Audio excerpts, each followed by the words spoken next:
Hijo y al Espíritu Santo?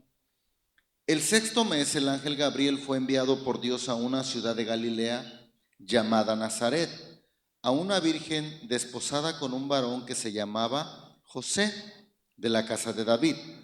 Y el nombre de la virgen era María. Y entrando el ángel en donde ella estaba, dijo: Salve, muy favorecida, el Señor es contigo, bendita tú entre las mujeres. Mas ella, cuando le vio, se turbó por sus palabras y pensaba qué salutación sería esta. Entonces el ángel le dijo: María, no temas, porque has hallado gracia delante de Dios. Y ahora concebirás en tu vientre y darás a luz un hijo, y llamarás su nombre Jesús. Este será grande y será llamado Hijo del Altísimo. Y el Señor Dios le dará el trono de David su padre, y reinará sobre la casa de Jacob para siempre, y su reino no tendrá fin. Entonces María dijo al ángel: ¿Cómo será esto? Pues no conozco varón. Respondiendo el ángel le dijo: El Espíritu Santo vendrá sobre ti, y el poder del Altísimo te cubrirá con su sombra, por lo cual también el santo ser que nacerá será llamado Hijo de Dios. Y he aquí tu parienta Elizabeth, ella también ha concebido hijo en su vejez, y este es el sexto mes para ella, la que llamaban estéril, porque nada hay imposible para Dios. Puede sentarse. Nada hay imposible para Dios. Amén. ¿Estamos de acuerdo? Como a manera de preámbulo, quiero llamar su atención. Yo no sé si usted ha estado al pendiente de las clases pasadas y si puede recordar, aquí hay una historia enlazada que no podemos hablar de ella sin recordarnos de la otra parte. ¿Cómo se llamaron los padres de Juan el Bautista? Como que nos acordamos más rápido de ella, ¿verdad? Elizabeth y Zacarías. ¿Qué significa Zacarías? ¿Y qué significa Elizabeth? Mire, yo tengo la costumbre de cuando encuentro a alguien por primera vez y le pregunto cómo se llama, y luego le pregunto, ¿qué significa tu nombre? Porque hay muchos que ya están viejos y no saben qué significa su nombre. Y qué importante es y qué peso tiene el nombre sobre la persona. No sé si lo ha usted entendido. A ver, ya vieron por ahí, ya les di tiempo, ¿verdad? Ok, ya sabía que usted estaba viendo por ahí el borrador, el marcador. ¿Qué significa? Jehová recuerda. Y Elizabeth, pacto. Entonces se puede leer como una oración: Jehová recuerda su pacto. Entonces, exacto. ¿Y qué significa Juan?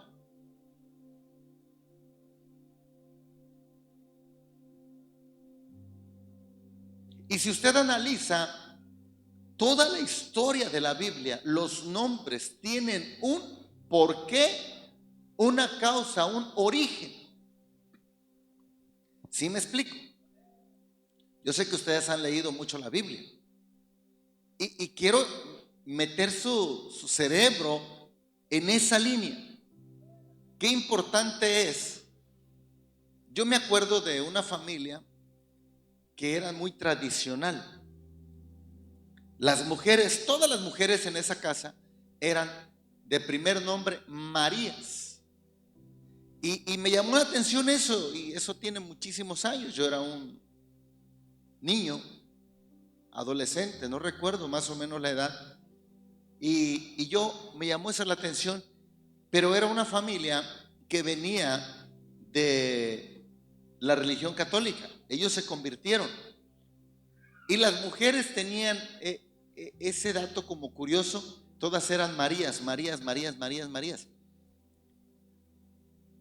¿Y por qué? Esa fue mi pregunta. ¿Y por qué? Y les pregunto, ¿ustedes saben por qué? Muchos de ustedes fueron católicos. Exacto, exacto. Las mujeres, esa era una tradición, ponerles María por la Virgen María. Y los hombres, José, Javier, José Alfredo, José Luis, José Irving, José José. Sí, todos eran Joséses. A eso quería llegar. Está diciendo la maestra Lupita que incluso algunos nomás le ponían J y punto. Y yo me acuerdo que tuve una experiencia con mi primera esposa Alicia, y tuvimos un problema por ahí porque había se abreviaba Ma y se decía María Alicia. Se entendía por ende que era María Alicia. Y no sé en qué documento, no recuerdo ya el orden, porque ella ya tiene 4 años, más de 4 años que partió con el Señor, ustedes saben. Pero esto tiene posiblemente unos 28, 30 años fácil. Entonces, si estuvimos casados más de 30 años, y fue a los pocos 2, 3 años, no recuerdo, de recién casados prácticamente, que descubrimos ese problema, porque alguien de la misma autoridad nos dijo: a ver, o te llamas Ma o María, porque en algunos documentos sí decía María Alicia. Entonces tuvimos que buscar el archivo más antiguo para corregir los más nuevos, y que ya no fuera Ma y María, sino que fuera o bien Ma Alicia o María Alicia. Dicho sea de paso, ahí se los dejo, chequen sus datos, chequen sus nombres, porque todavía hay muchos que tenemos ese problema. Yo tuve que corregir 3 problemas en mi acta de nacimiento, y fue después de que murió Esteban, porque cuando andábamos con mi papá viendo los asuntos del acta, ¿cómo se llama? El acta de defunción, tuvimos que ir a Chilpancingo. Y entonces yo descubro que en mi acta tenía 3 problemas y tuve que corregirlos. Y ahí me di cuenta que no hay que ni pagar licenciado, que se puede, pero hay que investigarlo. Entonces, ahora que me volví a casar con mi esposa Judith, pues también descubrimos problemas ahí en su acta, y casi mi matrimonio quedaba nulo, porque había algún problema ahí. Me dijo la misma persona del registro civil: a ver, mire, el problema no está entre ustedes para casarse, sino en la mamá de ella. Entonces se tuvo que corregir eso. Bien, ahí se los dejo. Les meto esa curiosidad. A veces no entendemos y no le damos el valor a la importancia de nuestros documentos, y cuando muere alguien, qué broncas nos dejan, ¿verdad? Entonces, retomo el asunto. Como a manera de anécdota, yo no sé si ustedes sabían que el pastor tuvo ese mismo problema, porque en su acta aparecía como J. Elías, y no se entendía, algo así, había un problema ahí, si era Justino Elías o José Elías. Y ya él, sacando pasaporte y todo eso, se dio cuenta, porque entonces no había cajeros donde uno llegaba y le echaba una moneda y daba el acta impresa. Había que ir al registro civil, y siempre por la confianza: hombre, viene Elías, háganle un acta, y ya se la hacían sin ver el libro. Y entonces van a ver el libro y descubren que había un problema ahí, y en el pasaporte tenía otro nombre, y bueno, se tuvo que corregir ese problema. Ahí se los dejo, la importancia que tiene el nombre. Entonces yo espero que Javier se quite lo de José, y José Alfredo se quite lo de José, y el profe Aldrin se quite lo de José, y la maestra María Lupita se quite. ¿No es María? Qué bueno, ¿verdad? ¿Hay alguien aquí que se llame María como primer nombre? Levante la mano. ¿Ya vio que sí hay? ¿Y J Jesús? A ver, ¿cómo? A ver, así está como J Jesús. Entonces se puede decir que se llama Jesús Jesús o José de Jesús o Javier Jesús, porque al ser J le podemos poner hasta Felipe.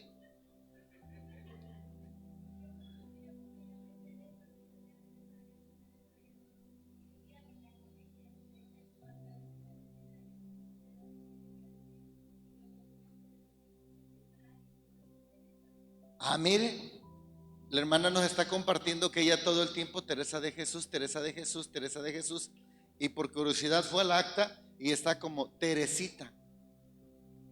Así que por favor,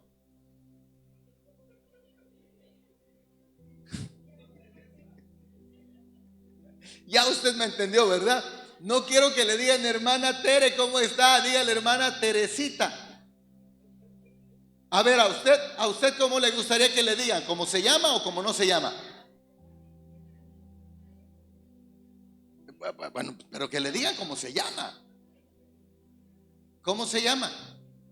Urbana.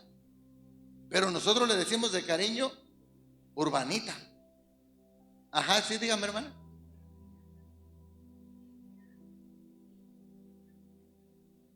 ¿Y usted cómo se llama? Matías. Pero no es que esté tartamudeando, es Matías. Matías. Mire qué cosas curiosas. Pues ahí se los dejo. Si alguien de ustedes ha sepultado a algún ser querido y ha tenido que dar vueltas con el civil, me va a entender. Me va a entender. Entonces dije, como manera de comentario, ahí se los dejo. Ahí se los dejo. Bien, la importancia del nombre. Y cuando había un suceso sobrenatural, que había injerencia de parte de Dios, menciónenme otro caso en el cual un ángel vino y puso el nombre.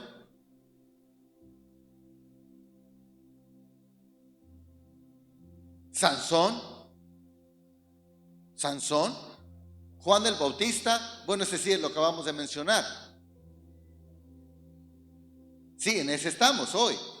Bien, entonces sí entiende la importancia y lo que sacó de onda a los que vivieron la experiencia de Juan el Bautista es que el padre estaba mudo, no hablaba. Y cuando lo vinieron a presentar al niño, todos, ¿cómo le llamaban?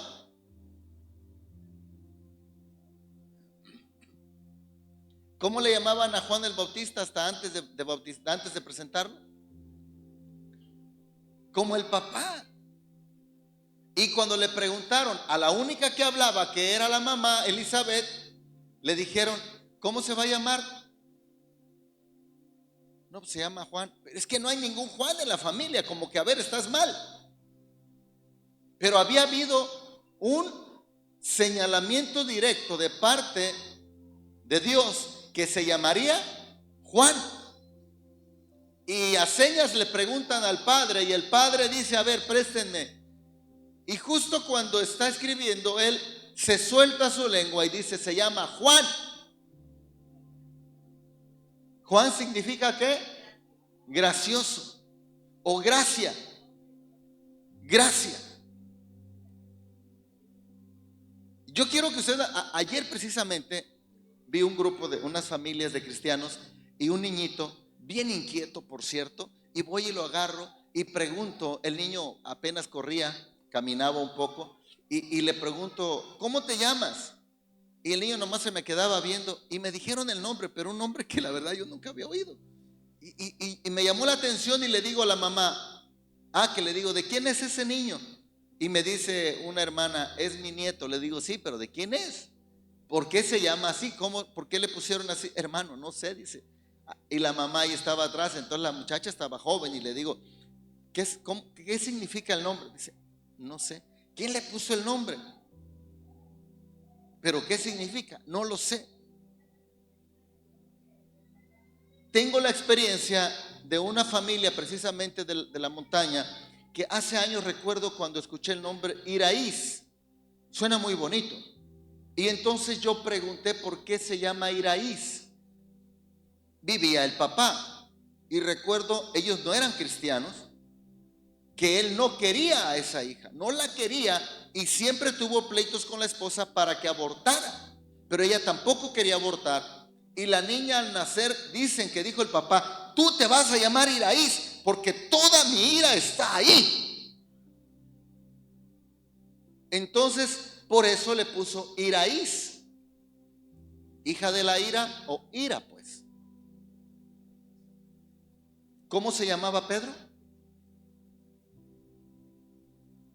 ¿Cómo? Simón.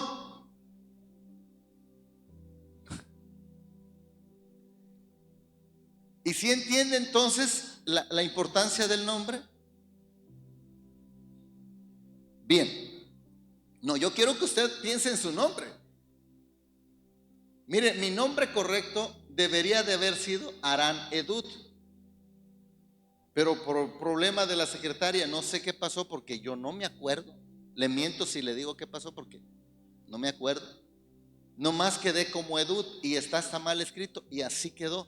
Entonces, cuando yo fui a registrar a mis hijos, siempre desde antes de nacer ya estaba yo pensando en los nombres, ya teníamos nombres. Y entonces, eso lo aprendí de mi papá. Y si usted me pregunta: hermano, ¿y qué significa Edut? Edut es apartado, es salvaje, montés. Pero Arán es fuerte, noble, valiente. Entonces, Arán Edut era un lugar donde el rey David tenía una casa de retiro. Era una casa donde él solía apartarse para estar con Dios, meditar con Dios, estar a solas con Dios. Por eso Edut es apartado, montés, reservado. ¿Sí lo entiende? Porque yo no lo entiendo. Bien, ahí les dejo ese dato curioso. Cuando yo me acuerdo que llegaba con la secretaria en el juzgado para ir a registrar a mis hijos, les llevaba por escrito: mira bien, no quiero errores, porque si algo me escribes mal, tú me la vas a pagar después. Porque aprendí de esos errores. Así que ahí se los dejo como un dato curioso. Vamos a Lucas 1:31, nuestro texto para tratar de memorizar. Lucas 1:31 dice: y ahora concebirás en tu vientre y darás a luz un hijo y llamarás su nombre. Ya sabemos qué significa Jesús. ¿Qué significa Jesús?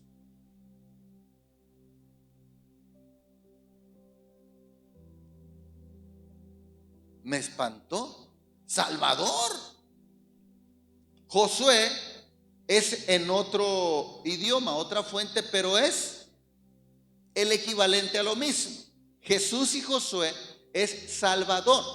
A ver, repetimos y en voz alta este texto, Lucas 1:31, 1, 2, 3. Y ahora concebirás en tu vientre y darás a luz un hijo y llamarás su nombre Jesús. A ver ustedes juntos, 1, 2, 3.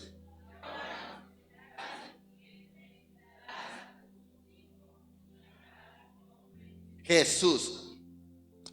Mire, quiero que vaya a Génesis 3:15, porque en Génesis 3:15 se da una promesa.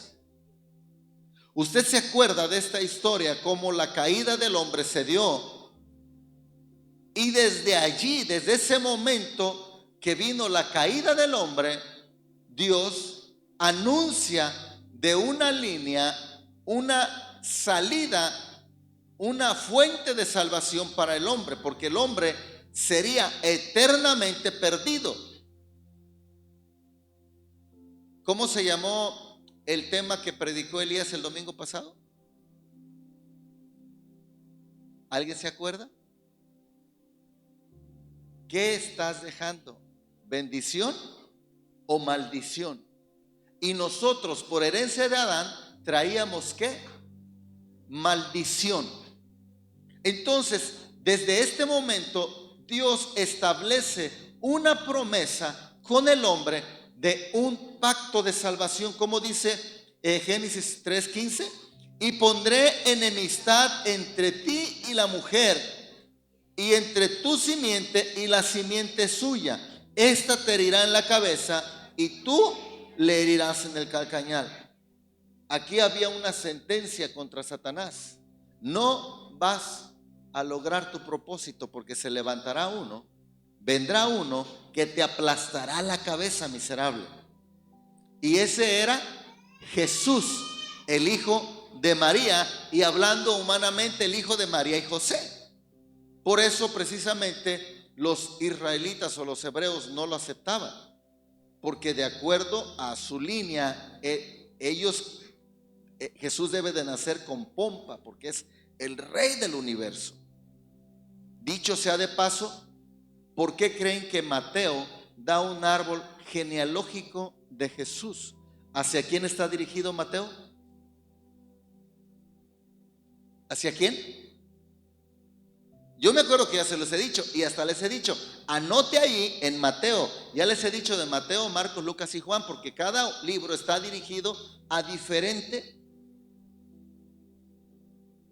Y les he dicho, anótele por ahí. Mateo está dirigido a los hebreos, a los judíos, pues, a los israelitas, porque ellos no aceptan, no han aceptado a Jesús como el Hijo de Dios. Entonces, Mateo empieza así: libro de la genealogía de nuestro Señor Jesucristo, hijo de David, hijo de Abraham, y se va. Y por ahí toca un poco a mujeres que sobresalen en esta línea. Sí, ahí se los dejo. Entonces, este es el cumplimiento cuando el ángel anuncia. Me voy a ir rápido porque el tiempo me está ganando y entro a la introducción. Dios había dicho a Adán y a Eva que vendría una persona que aplastaría la cabeza de Satanás, y desde entonces muchas mujeres habían soñado con ser la persona escogida para ser la madre de esa persona. No se me haga bolas. Repito, desde entonces muchas mujeres habían soñado o deseaban, anhelaban ser bendecidas de parte de Dios para tan grande bendición. Se lo dije en otras palabras, porque había la promesa. Tan es así que hasta hoy en día Israel sigue esperando la promesa. ¿Se acuerdan que tocamos el tema del milenio? ¿Sí se acuerdan? Entonces, ya vimos todos esos hechos que hablan de esos sucesos futuros. Es el rapto, y voy a hacer una muy breve reseña ahí, una remembranza. Es el rapto de la iglesia. Nos vamos, los que estemos preparados, los que escuchemos la trompeta, nos vamos a ir. Si estamos muertos, seremos transformados. Todo eso ya lo sabemos. Entonces, en la tierra se levanta la bestia, el anticristo, el falso profeta, engañan a Israel, se restablece todo el servicio, todo lo que marca la ley en el templo, y empiezan a adorar a Jehová. Entonces, el anticristo se levanta y profana el lugar, y de esa forma pide que se le dé el culto a él. Entonces, Israel fue cegado y creen que el anticristo es el Mesías, va a ser engañado. Entonces, cuando Cristo venga en gloria, y que dice la Biblia que su pie tocará el monte de los olivos, y el monte se va a partir en dos y va a ser un gran valle, entonces cuando lo vean, lo van a conocer, lo van a identificar, porque la venda entonces les será quitada. Y lo primero que van a decir: te conocemos, tú eres. Y dice la Biblia que Dios les va a perdonar. Entonces dará inicio lo que es el milenio. ¿Se acuerdan que ya tocamos todos esos temas? Entonces, de esa forma se quita la venda del pueblo de Israel, porque para ellos Jesús no ha venido, el Mesías no ha llegado. Para ellos es un ambiente que yo como cristiano lo viví. Como cuando a un judío, a un israelita, le puedes mencionar y ellos entienden el español y les hablas de Jesús, notas el rechazo. porque Jesús para ellos fue un usurpador, alguien que se levantó en nombre de otro que no era, y hay un rechazo total hacia él. Se siente un poquito feo, porque hasta hoy en día así están ellos. Para ellos Jesús no fue el Mesías. Cuando tú le preguntas a uno de ellos y tiene el tiempo y las ganas de contestarte, va a hablar mal de Jesús, lo van a ofender. Sí, así que mi consejo es, si te encuentras a uno en México, porque aquí hay de esa gente que son 100% judíos y nacidos en México, por decirlo así, o judío mexicanos, o ¿cómo podríamos llamarles? Maestros, ayúdenme. Con la noble nacionalidad y con toda la tradición judía, totalmente, y curiosamente es atea. Nuestra presidenta es judía. Eso todavía andan por ahí uno que otro discutiéndolo, porque algunos aseguran que no nació en México, que hay por ahí documentos apócrifos. Lo mismo decían del presidente que salió, que creo que es guatemalteco, salvadoreño, centroamericano, no sé, y que sus padres entraron de ilegales a México y arreglaron papeles. No creo que eso se haya podido dar, porque en México no hay corrupción, pero queda por ahí eso. Pero si así fuera, más a favor, porque también López Obrador es judío, trae sangre judía por los dos lados, y nuestra presidenta con A es judía, y curiosamente es atea, para que vea. A ver, si cuesta trabajo hablar con un judío que asegura que Jesús fue un usurpador, no se te olvide que están vendados. No se te olvide y no sientas mal, ni dejes que tus sentimientos te ganen. Aprende a desconectar los sentimientos de la realidad, porque nosotros, gracias a Dios, la venda se nos quitó. Pero ellos siguen vendados, ellos siguen esperando al Mesías. Y cuando yo estuve frente a algunos así, y luego entramos al barrio que le podríamos llamar ultra ortodoxo, donde pude ver y entender un poco el problema que tuvo María con esta anunciación. No recuerdo el orden, pero te lo voy a contar rápido. La mujer que está casada se rapa.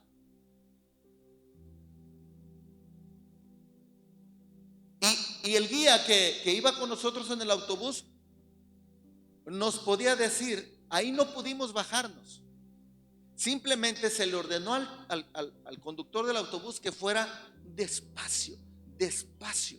Esa guía no estaba, ese viaje no estaba en la guía, en el plan. Pero tuvimos por ahí un tiempo y dijo, los voy a llevar a conocer el barrio ultra ortodoxo, donde esa gente no vive más que para ir a orar y a clamar y a leer la ley las 24 horas. Él mismo se expresó mal de ellos y no voy a decir lo que dijo, pero nos dijo, miren, ven esa mujer. Iban dos mujeres con una carriolita y dijo, miren, la de la izquierda está casada, la de la derecha está soltera. Y yo no noté nada. Entonces yo creo que más teníamos esa misma pregunta. Y más adelante dicen, mira, ahí vienen tres mujeres. Esas mujeres, tal está casada, tal está, y hay formas que ellos las identifican rápido. Y entonces alguien preguntó, o no sé si él mismo, ya por la experiencia como guía de turista, dijo, ahora les voy a explicar por qué. La mujer cuando se casa se rapa totalmente aquí, es su cultura. ¿Y cómo la identificas? Porque trae una peluca. Entonces no es su pelo, esa mujer está casada o está comprometida. Y la que tiene su pelo natural, esa mujer está libre, está soltera, es una doncella. Entonces, cuando entré a ese lugar, y vi esto, entonces ahora puedo entender más exactamente el conflicto en el cual se estaba metiendo María. Ya lo leímos. ¿Y cómo es esto si no conozco varón? La cosa no iba a estar sencilla.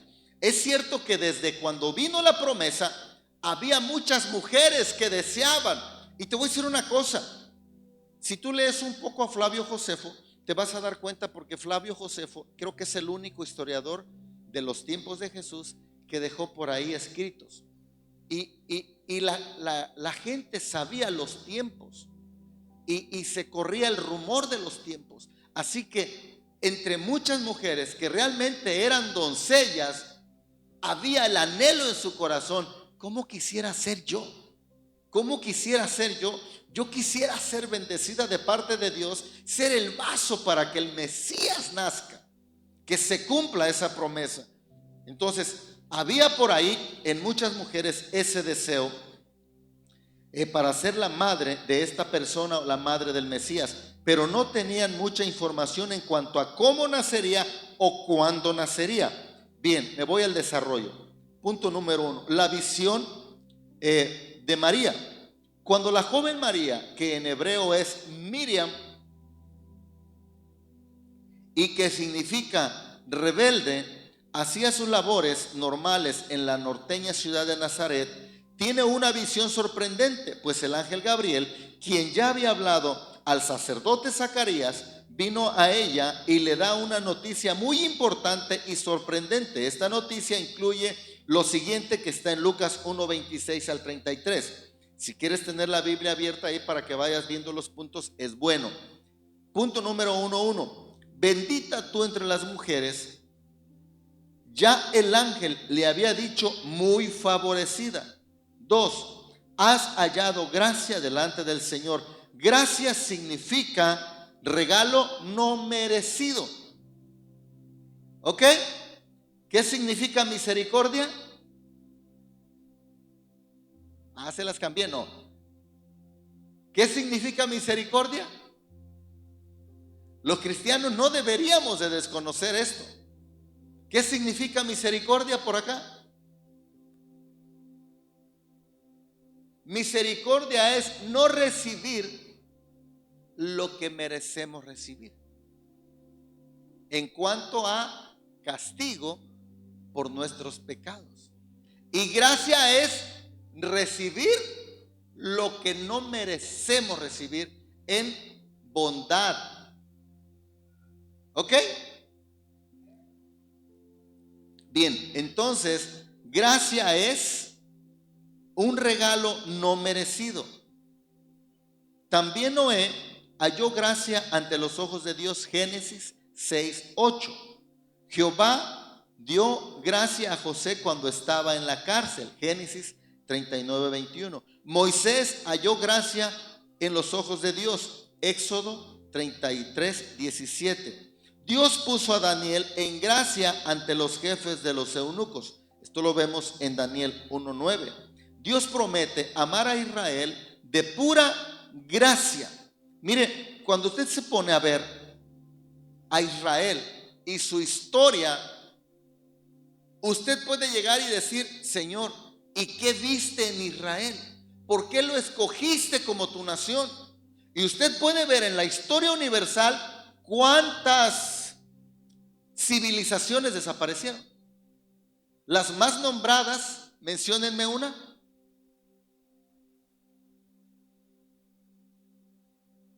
Los maestros, yo sé que tienen muchas en la mente. Desapareció. Otra más. Los griegos. Bueno, hay algunos todavía por ahí. Los mayas. En México. ¿Qué aportaron? Exacto, desaparecieron. Pero les voy a llamar su atención a algo que lo he platicado con mi familia muchas veces: Egipto.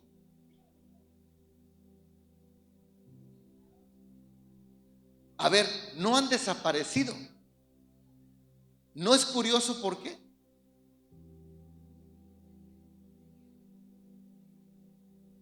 Exacto. Pero les voy a decir, desde mi punto de vista, por lo que conozco de la Biblia y cuando estuve en Egipto, Egipto ha pagado un precio muy caro. Y acuérdense cuando Dios le dijo al pueblo, cada uno va a ir con su vecino. Vecina, ya me voy, ¿no me quiere regalar nada? ¿Y qué dijo Dios? Yo voy a poner gracia y van a despojar al pueblo. Ah, sí, vecina, ya te vas, sí, ya me voy. Ah, espérate, tengo aquí unas túnicas nuevas que acabo de traer y no las he estrenado. Ten, llévatelas. Mira, vecina, me gustan tus aretes. Ven, te los regalo. Al punto que usted vaya a la historia y lo va a encontrar, que Egipto demandó a Israel hace relativamente poco por despojo, porque fueron toneladas de verdad. Cuando construyeron el tabernáculo y que Moisés dijo que trajeran, tuvieron que decir, paren. ¿Por qué? Por dos razones. Tenían para dar y tenían corazón para dar. Hoy estamos al revés. Tenemos para dar, pero no tenemos corazón. Porque acuérdense, hay un dicho que no da el que tiene, da el que quiere. Entonces despojaron a Egipto. Y cuando Israel le contesta la demanda a Egipto, búsquelo, por ahí está la información que le estoy dando.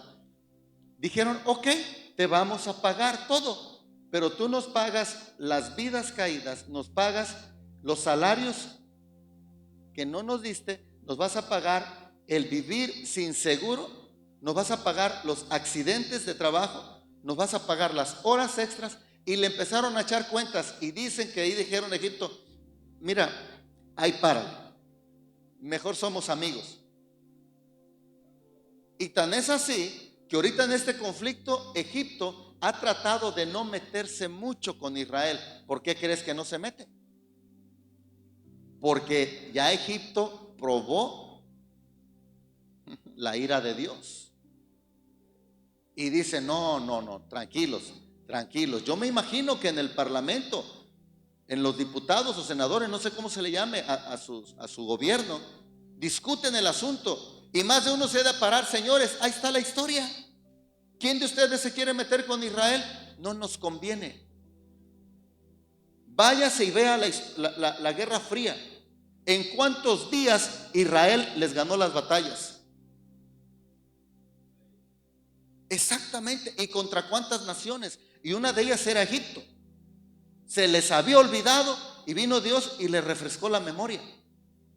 Y yo me imagino ahorita con estos problemas que tiene Israel, discutiendo la autoridad egipcia. Señores, no nos conviene meternos con Israel.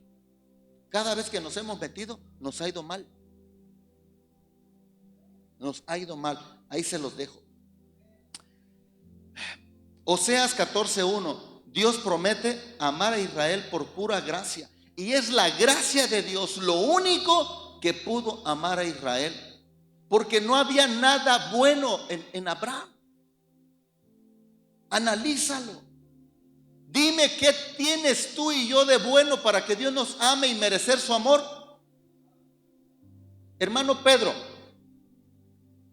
ahí está el matrimonio. Quiero preguntarle, hermano, ¿qué han hecho sus hijos para que ustedes los amen? Aunque le busque, yo sé la respuesta. No han hecho nada. ¿Y por qué los aman? Porque son sus hijos. Profe Aldrin, maestra Lupita, ¿qué han hecho sus hijos para que ustedes merezcan darle su amor? ¿Por qué los aman? Yo no sé si usted me está entendiendo. El amor de Dios por mí es natural. Yo no sé si usted lo puede decir. El amor de Dios por mí es natural. No porque sea muy cerebrito, Edud, no porque sea obediente, no porque sea hijo de Julia. No, a ver, aquí no hay eso. Cuando tú te pones a pensar qué ¿Qué vio Dios en Israel? ¿Por qué la llamó su nación? ¿Por qué toda esta bendición? Concluyes, es gracia, es amor. Nada más, no le busquemos, porque no merecemos ni siquiera el aire que respiramos. Olvídate lo demás. 3. Concebirás en tu vientre y darás a luz un hijo y llamarás su nombre Jesús. El nombre Jesús y el nombre Josué son el mismo nombre, solo que en griego y en hebreo respectivamente, y significan Jehová salva o Salvador. 4. Este será grande. No hay otro ser como Jesús. Filipenses 2, 9 al 11. 5. Será llamado Hijo del Altísimo.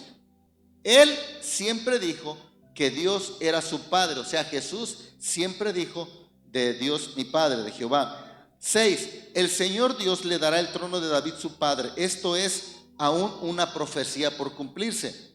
Ojo, esto lo tocamos en las clases pasadas recientes sobre escatología, el milenio. No sé si se acuerdan, pero ahí tocamos ese tema.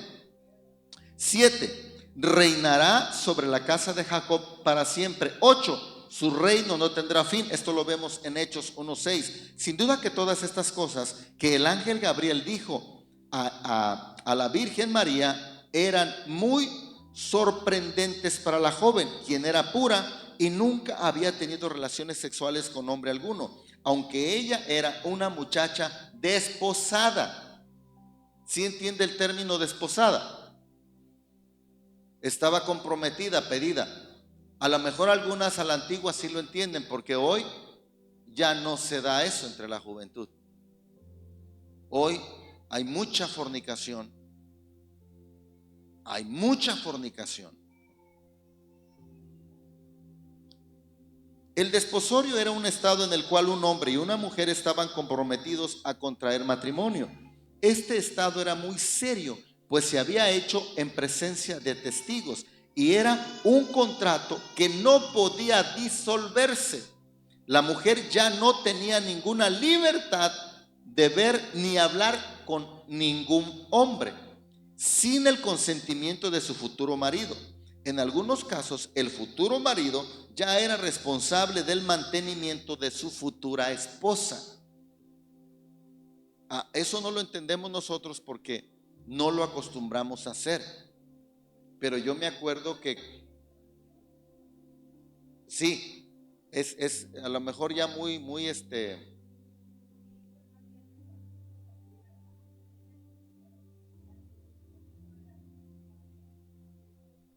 la hermana Teresita, a ver si no se me olvida. La hermana Teresita nos está compartiendo una experiencia que cuando fue su hijo el mayor, fueron a pedir a la muchacha, le hicieron ese comentario: a ver, tienes que hacerte responsable. ¿Y cuántos años tiene su hijo el mayor? 36. No está tan viejo. Yo no me siento tan viejo. Y es aquí cerca. Pero Rosa, que está aquí, a lo mejor, no sé si Rosa se acuerde, cuando yo fui a pedir a Alicia, yo estaba por cumplir 17 años y sí, estaba muy chiquito, pero siempre tuve esa idea de que mis hijos fueran de ser padre joven. Nunca tuve la idea de andar ahí usted ya sabe de qué. Y mi papá me decía: hijo, no quiero que te cases antes, espérate siquiera a los 18. Y yo me acuerdo que cuando fuimos a pedir a Alicia, ella y yo ya nos habíamos puesto de acuerdo: mira, te voy a pedir una vez, y si no te dan, porque yo sentía que en la familia no me querían. A veces sentía que mi cuñado me quería más, pero había otros que no. Yo creo que eso lo perciben algunos, ¿eh? Y entonces le digo: te voy a pedir 2 veces, y si no te dan, entonces ya la tercera no te pido, te vas a venir conmigo, te voy a robar. Y ella estaba de acuerdo. Entonces me acuerdo que cuando la fuimos a pedir, mi suegro, no se me olvida esa escena, No, Beri no nacía, pues sí, ¿ah? Estaba, estaba por ahí en el archivo. Entonces nos hincó. Hermanos, cuando me hincó al lado de Alicia, mire, yo tuve una experiencia muy estresante cuando la pedí. Yo le tenía un pavor a mi suegro. Mire, no, no tengo que hacer este tic nervioso. Y al rato acá, repasé todos los tics. Y yo estaba temblando. Mire, me sudaba frío. Y no fue todo cuando dice, a ver, hínquense. Él dijo así, yo estoy mal del corazón y Dios me puede recoger antes. Mira, mi hijo, ya hincados los dos, si yo me muero antes de la fecha, eres libre de llevártela. Pero si no me muero, me vas a esperar, porque yo te la voy a entregar. Y yo estaba inclinada la cabeza ahí y yo sentía un peso terrible encima. Entonces él puso sus manos sobre Alicia y sobre mí y nos bendijo. Yo sentí que esa bendición se fue derecho a la bolsa. No sé si usted me entiende. Y me acuerdo, yo trabajaba ya en la refrigeración y me acuerdo que mi papá habló conmigo y dijo, hijo, ¿qué vas a hacer? Pues hay que dejarle algo. Ay, dije, aquí está Rosa, ella a lo mejor se acuerda, hay que dejarle algo. Y ya era mi novia, ya estábamos comprometidos y de repente, pues, entonces no había como hoy los sistemas bancarios, telégrafo o envío. Y buscar la forma, cuando iba Maxi, a veces mandarle algo. No, la dote era para los papás. Era la responsabilidad del novio ya sobre la novia. Algunos no entienden esto y se les hace fantasioso, pero a mí me tocó vivirlo. Y María estaba en esto. Y en ese entonces yo creo que tenía que ver el estatus de la familia. Le voy a decir una cosa, dicho sea de paso, no hay judío pobre. No lo hay de verdad. No lo hay. Miren, cuando andábamos ahí por el barrio ortodoxo, nos dijo el guía, estos son los pobres, porque no trabajan. Su trabajo es leer la Torá y estar las 24 horas clamando por el Mesías. Yo no sé si usted entiende esto. ¿Qué va a clamar? ¿Y qué van a clamar? ¿Y qué hará Dios con ese clamor? Algunos no lo entienden y se quedan bien pasivos. Dijo, pero estos hombres tienen casa, tienen transporte, tienen aire acondicionado, tienen su dinerito en el banco y no trabajan. Yo no sé si usted entiende esto. Entonces quizá este asunto que nos menciona aquí el escritor del Mensajero es que había algunas parejas que cuando fueron a pedirla, ya la novia quedaba dependiendo económicamente de él, quizá porque el estatus económico de la familia de la novia era precaria al lado de la de él.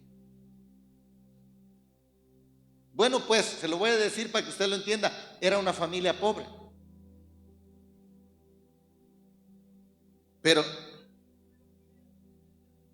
sí, pues, exactamente la costumbre. Pero por eso dije, se lo voy a decir para que lo entienda, era pobre.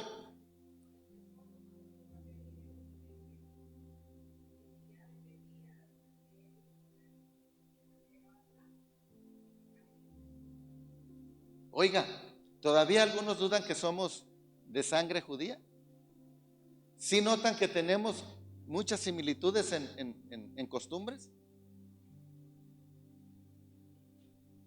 Recuérdeme sus apellidos, hermana Matías. Ajá. García Santana. Y dice la hermana Matías que cuando su novio la fue a pedir, tomó el cuerno, ¿cómo dice? El toro por los cuernos. Y dijo que si a partir de ahí él se hacía cargo de ella económicamente y le dijo a su papá, no, mijo, aquí estoy yo me hago cargo de ella. Hermana, ninguna de las dos cosas es incorrecta. Yo lo acabo de decir, se los dije para que para darme a entender rápido, eran pobres pues. Pero le acabo de decir que no hay familia pobre en Israel. Mis suegros no eran pobres. Era parte de una cultura, pues, de una costumbre. Y lo que yo quiero que ustedes entiendan es también nuestras raíces. Sí están encontrando que hay mucha similitud. Y a veces nosotros mismos hablamos mal de Israel cuando no deberíamos hacerlo, porque son nuestros hermanitos. Que ellos están vendados, eso lo tenemos claro. Y que Dios nos quitó a nosotros la venda. Bueno, no a muchos, porque todavía veo alguno que otro por ahí que anda vendado. Hermanos, déjenme terminar, me está ganando el tiempo. María no esconde su asombro, pues en su mente no cabe la idea que ella puede ser madre, porque ella no había tenido relaciones con hombre alguno, y pregunta al ángel, ¿cómo será esto? María, como muchos de nosotros saben que hay cosas que no ocurren solo por ocurrir, pues hay leyes que Dios ha establecido, y una de ellas es que ¿cómo se puede tener un bebé sin haber relaciones íntimas entre un hombre y una mujer? Al menos esa era la información que hasta entonces se tenía, pues en la actualidad la ciencia ha descubierto otros medios. ¿Ustedes conocen algún medio? Inseminación, in vitro, y ahorita están experimentando, tienen años, esto tendrá unos 20 años que yo supe, vientres artificiales, pero ya hay fetos que lanzaron al espacio y los tienen estudiando. ¿Ustedes no han visto que últimamente hay muchas idas al espacio? Muchos astronautas siguiendo las estaciones internacionales en el espacio. No sé si lo han notado, no sé si ven las noticias. ¿Y qué cree que están haciendo? Experimentos. Porque ellos tienen la idea de que se va a poblar otros planetas, porque este planeta se le va a acabar la vida. Bien, entonces, para ese entonces María decía solamente, María no sabía de la inseminación artificial, y por eso es que en su mente era un conflicto. Y el ángel le aclara el mensaje a María. El ángel da a esta muchacha la información que ella necesitaba para su tranquilidad. Esta la encontramos en los versículos 35 al 37 de Lucas capítulo 1. El Espíritu Santo vendrá sobre ti y el poder del Altísimo te cubrirá con su sombra. Con esto María estaba entendiendo que la concepción del santo ser que llevará en su vientre sería obra del Espíritu Santo, obra de Dios, y Dios puede hacer todas las cosas, por lo cual también el santo ser que nacerá será llamado Hijo de Dios. Para mucha gente Jesús de Nazaret no era el Hijo de Dios, y hasta la fecha muchos rehúsan creer en él, que él sea el Hijo de Dios. Yo se los acabo de decir que los israelitas todavía siguen vendados, ¿ok? Vea lo que dijo Pedro en Mateo 6, 16 y 17. Pero él es proclamado Hijo de Dios por Dios mismo y por millones y millones de ángeles. He aquí, punto número 3, he aquí tu parienta Elizabeth, le dijo el ángel a María, ella también ha concebido hijo en su vejez, y este es el sexto mes para ella, la que llamaban estéril. Para una mujer israelita, el no concebir era motivo de burla y razón de tener una gran vergüenza ante su marido. Ese era el primer problema de una mujer estéril. No era ante sus padres, ante sus hermanos, ante sus tíos. El primer problema de una mujer estéril era frente a su marido y ante el mundo que los rodeaba. Es muy probable que Elizabeth, esposa de Zacarías, fuera el motivo de burla de muchas personas, pues no había podido tener hijos y ya se había hecho vieja. Pero ahora María recibía la noticia de que su parienta ya tenía 6 meses de embarazo. 4. Porque nada hay imposible para Dios. El ángel hablaba del embarazo de Elizabeth, y en la Biblia encontramos los nombres de 7 mujeres que fueron estériles, de las cuales 6 concibieron por la voluntad de Dios y una murió que no tuvo hijos. Sara, mujer de Abraham, dio a luz a Isaac en una edad avanzada. Génesis 16, primera parte, versículo 1. 2. Rebeca, mujer de Isaac, dio a luz a Esaú, a Jacob, Génesis 25-21, y a Jacob. Raquel, la mujer amada de Jacob, dio a luz 2 hijos, Génesis 29-31. La esposa de Manoa, quien dio a luz a Sansón, Jueces 13-2. Ana, esposa del Cana, dio a luz a Samuel y a otros. Aquí hay un error. ¿Sí tienen ahí el mensajero? ¿Cuántos hijos dice ahí? ¿Y cuántos fueron? No, 7. Aquí hay un error. Yo quiero que usted tome en cuenta esto. No fueron 5. Véalo en primer libro de Samuel 2:5. Dice claramente, y la que no daba a luz dio hasta 7. ¿Ok? Entonces ese es un error por ahí del escritor del mensajero. Mical, la esposa de David, que se burló de él, murió sin hijos. Segunda de Samuel 6:25. Elizabeth, mujer de Zacarías, que dio a luz a Juan el Bautista. Lucas 1:7. María recibió esta visión inesperada y estas promesas tan grandes nos da un gran ejemplo a todos los cristianos al conocer las palabras que ella dijo al ángel después de que éste le entregara el mensaje de parte de Dios a ella. Ella dijo al ángel, ¿cómo dijo? A ver, dígalo fuerte. 1, 2, 3.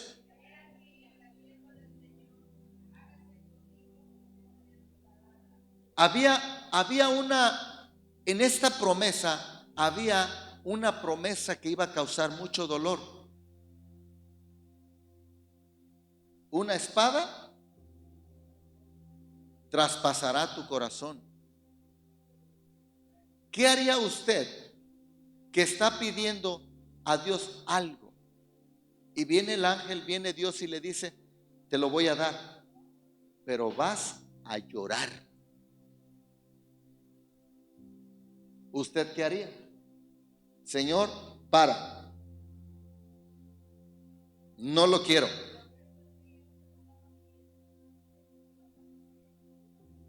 Pero una cosa aquí, y es lo que quiero llamar la atención que el escritor del mensajero hace. ¿Estamos dispuestos a pagar el precio, a aceptar la voluntad de Dios sobre nuestras vidas, como sea? Esa es la clave. Porque queremos las respuestas, queremos las bendiciones. ¿Cómo fue el saludo? Salve, muy favorecida. No más con que le hubiera dicho salve favorecida ya era ganancia, pero al decirle muy favorecida, bendita entre las mujeres, porque muchas deseaban esa bendición, muchas, pero no eran favorecidas. Y María concluye, hágase, he aquí tu sierva, hágase conmigo conforme a tu palabra. Lucas 1:38. Las lindas palabras de María al ángel han resonado por lo largo y ancho del mundo, pues esta muchacha, que suponemos era de corta edad, era muy joven de verdad, se pone incondicionalmente a las órdenes de Dios para que Él haga todo lo que Él quiera en ella. Conclusión, ¿será posible que cada cristiano en el mundo pudiera decir de corazón estas palabras a Dios en una oración y muy sincera y muy honesta? A ver, esto se fue muy grande. ¿Será posible que en Salem podamos decir en Salem con honestidad, realmente conscientes de lo que puede pasar, haz tu voluntad en mí, Señor? Fueron muy poquititos amenes. Y hermana, ¿es fácil? Yo sé que para usted el día parece que tiene 30 horas. Parece que el día se convierte en un mes. Y parece que una hora se le convierte en una semana. Y dice, no sé cuándo va a acabar esto. Que a veces se acaban las lágrimas. Que literal uno ya nomás arruga la cara y ya no hay lágrimas. Y quisiéramos que el tiempo pase rápido. Jesús mismo lo dijo 3 veces. dice la Biblia que fue y oró repitiendo las mismas palabras: si es posible, pase de mí esta copa sin que yo la beba, pero no se haga mi voluntad, quiero hacer la tuya, Señor. Póngase de pie. Si esto llegara a suceder, entonces el cristiano dejaría de ser lo que es para muchos solamente un religioso y pasaría a ser un cristiano con sentido. Pues los cristianos seríamos seres raros para el mundo, que posiblemente hasta nos hicieran a un lado porque les estorbaríamos, pues nuestro único deseo sería hacer todo lo que Dios quisiera que hiciéramos y hacerlo en la forma que Él determinara para nosotros. Entonces el mundo cambiaría para bien. Nosotros podemos hacer un cambio aún. Nosotros podemos decir: Señor, perdóname porque me he rehusado a tus propósitos, porque duelen, pero estoy decidido a que hagas en mí tu voluntad. ¿Alguien quiere decir: Señor, yo quiero hacer tu voluntad? Padre, en el nombre de Jesús, yo no puedo ver las manos levantadas, pero tú sí, Señor. Haz en nosotros tu voluntad, Señor. Haz en nosotros conforme tú lo has pensado, que podamos ser esa materia dispuesta sin objetar algo en contra, Señor. Hemos leído y hemos aprendido, Señor. No es fácil el proceso. Quizá en este punto María todavía no entendía todo, pero estaba decidida a la crítica, a la murmuración, porque iba a haber mucha murmuración. ¿Cómo es posible que una mujer sale embarazada en su casa? Yo no sé, Señor, pero decidió pagar el precio y aceptar, aún en lo futuro, que una espada traspasaría su corazón. Grande dolor aún sobre su vida en la edad futura. Dios, estamos delante de tu presencia y tú has visto esas manos, Señor, que podamos decir: haz en mí tu voluntad, Señor. Gracias, Señor. Padre, vamos a salir de esta casa, no de tu presencia, que tu bendición sea con nosotros, Señor, y podamos volver más tarde para estar a tiempo en el culto. En el nombre de Jesús, mi Rey. Amén. Amén.